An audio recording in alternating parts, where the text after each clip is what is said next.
नमस्कार, मैं हूं आपके साथ अंकिता पाल। ब्रीडिंग की शुरुआत करते हैं। भारतीय उद्योग परिसंघ द्वारा CII एग्रोटेक इंडिया कृषि भारत 2024 के संबंध में प्रेस कॉन्फ्रेंस का आयोजन किया गया है।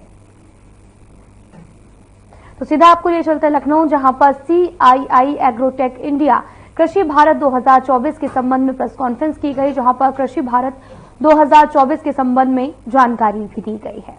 तो आपको बताते चले कि CII एग्रोटेक इंडिया की बातचीत गई, जहां पर भारतीय उद्योग परिसंघ द्वारा CII एग्रोटेक इंडिया कृषि भारत 2024 के संबंध में प्रेस कॉन्फ्रेंस करके तमाम तरह की जानकारियां लोगों के साथ में साझा की गई। साथ ही आपको ये भी बताते चले कि CII एग्रोटेक इंडिया कृषि भारत 2024 के संबंध में तमाम तरह के दिशा निर्देश भी दिए गए हैं। भारतीय उद्योग परिसंघ द्वारा CII एग्रोटेक इंडिया कृषि भारत 2024 के संबंध में प्रेस वार्ता की गई, जहां पर तमाम तरह के भारतीय उद्योग हो या फिर परिसंघ द्वारा तमाम तरह की एग्रोटेक इंडिया कृषि भारत 2024 के संबंध में प्रेस कॉन्फ्रेंस करके तमाम तरह के दिशा निर्देश भी और जानकारियां दी गई हैं। जहां पर आपको बताते चले कि CII एग्रोटेक इंडिया कृषि भारत के बारे में तमाम तरह के प्रेस कॉन्फ्रेंस करके जानकारी दी गई और भारतीय उद्योग परिसंघ द्वारा पूरे मामले पर जानकारी दी गई है। साथ ही आपको ये भी बताते चले कि CII एग्रोटेक इंडिया कृषि भारत 2024 के संबंध में जानकारी दी गई है। इस दौरान प्रेस कॉन्फ्रेंस की गई, जहां पर तमाम तरह के सवालों के जवाब भी देते हुए नजर आए।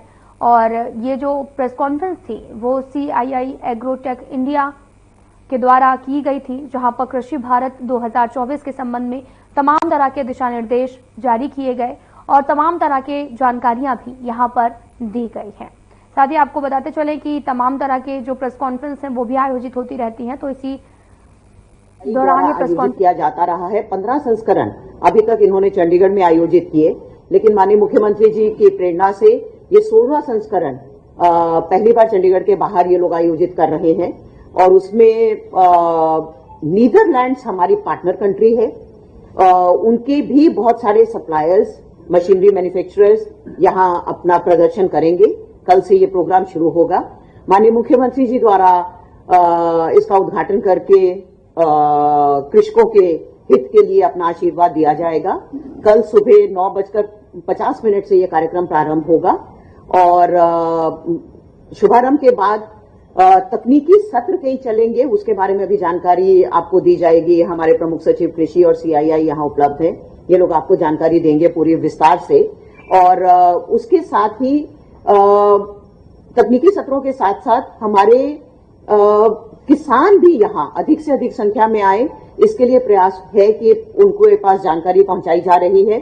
और कृषि विज्ञान केंद्रों को, कृषि विश्वविद्यालयों को भी इसमें सहभागी बनाया गया है, ताकि वो भी अपनी तकनीक का यहां प्रदर्शन करें और अपने स्टूडेंट्स का यहां एक्सपोजर विजिट कराएं। तो एक ये समेकित कार्यक्रम, मल्टी लेयर्ड समेकित कार्यक्रम आयोजित हो रहा है, जिसमें अब मैं चाहूंगी कि प्रमुख सचिव कृषि आपको विस्तार से कुछ आंकड़े बताएंगे और कुछ इस कार्यक्रम के बारे में बताएंगे। मैं उनसे अनुरोध करूंगी।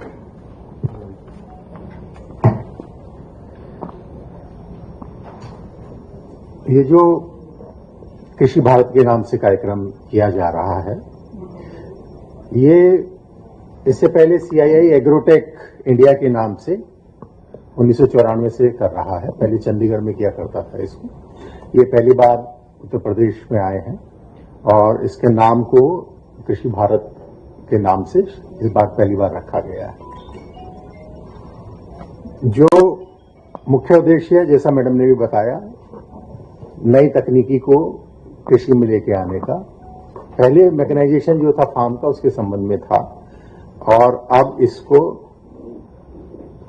धीरे धीरे और इस क्षेत्रों में भी इसकी व्यापकता लेके आए हैं। बायोटेक्नोलॉजी से रिलेटेड चीजों को भी यहां लेके आते हैं। और कल इसका जो इनॉग्रेशन हम कर रहे हैं वो मुख्यमंत्री जी द्वारा किया जाएगा। और उसके अतिरिक्त 2 विभागों के हमारे जो गवर्नमेंट है उसके वहां पे पेविलियंस लग रहे हैं। एक जितने भी प्राथमिक क्षेत्र है, प्राइमरी सेक्टर है, इकोनॉमी का, जिसमें कृषि है, उद्यान है, पशुपालन है, सिंचाई है, सहकारिता है, इन सब के मिलाकर एक पेविलियन हमारा है जो समेकित रूप से हम एग्रीकल्चर की ओर से लगा रहे हैं। और एक इन्वेस्ट यूपी जो लगा रहे हैं वो इंडस्ट्री के एंगल से उसको लगा रहा है। 4 दिन में डिफरेंट टेक्निकल सेशंस इसके अंदर होंगे और कई कंट्रीज से इसमें पार्टिसिपेशन हो रहा है। नीदरलैंड जैसे बताया गया कि पार्टनर कंट्री है, उनके जो डिप्टी मिनिस्टर हैं वहां से आ रहे हैं और वो इनॉग्रेशन में पार्टिसिपेट करेंगे। एक मूवी सीआईआई ने बनाई है जो आपको भी हम लोग दिखाएंगे इस कार्यक्रम के बारे में, और इसमें कई विषयों पे थीम के हिसाब से हमारे प्रतिदिन 4 या 5 टेक्निकल सेशंस हैं जिसमें अलग अलग डिग्निटरीज पार्टिसिपेट करेंगे। कुछ एग्रीकल्चर पे है, कुछ इंडस्ट्री पे है, कुछ हॉर्टिकल्चर पे है। इस तरह से वो है, वो आपको शेयर हम लोग कर देंगे। और जो इम्पोर्टेंट चीज है वो ये है कि एग्रीकल्चर और उसके जो सहयोगी डिपार्टमेंट्स हैं उनका एक बड़ा इंपॉर्टेंट रोल यूपी की इकोनॉमी के अंदर है। न सिर्फ हम लोग एक सिग्निफिकेंट कंट्रीब्यूटर हैं, उसी एंगल से हम कहते भी हैं कि यूपी जो है एग्रीकल्चर डोमिनेटेड इंडस्ट्री वो इकोनॉमी है, बट एक बड़े लार्ज संख्या में जो लोग हैं उनको हम लोग रोजगार भी देते हैं। इसलिए जो लोगों की आय को बढ़ाने का, और कभी कभी हम कहते हैं किसानों की आय को दुगने करने का जो उद्देश्य है, उसमें उद्यान का, पशुपालन का और नई तकनीकी को लाके जो हमारी प्रोडक्टिविटी है, जैसे हम गेहूं की अगर प्रोडक्टिविटी देखें तो हमारी 40 से 44 क्विंटल पर हेक्टेयर के आसपास की प्रोडक्टिविटी आती है, बट इसको लेके हमको जाना है। हमारा टारगेट ये है कि अगले 4 साल में इसको 50 क्विंटल पर हेक्टेयर तक लेके जा सके। इसी प्रकार से जो हमारी चावल के अंदर प्रोडक्टिविटी है वो करीब हमारी 32-33 इस तरह से क्विंटल पर हेक्टेयर के करीब आती है। इसको भी लेके जाने के हम लोगों ने 40 के आसपास लेके जाने का टारगेट किया है।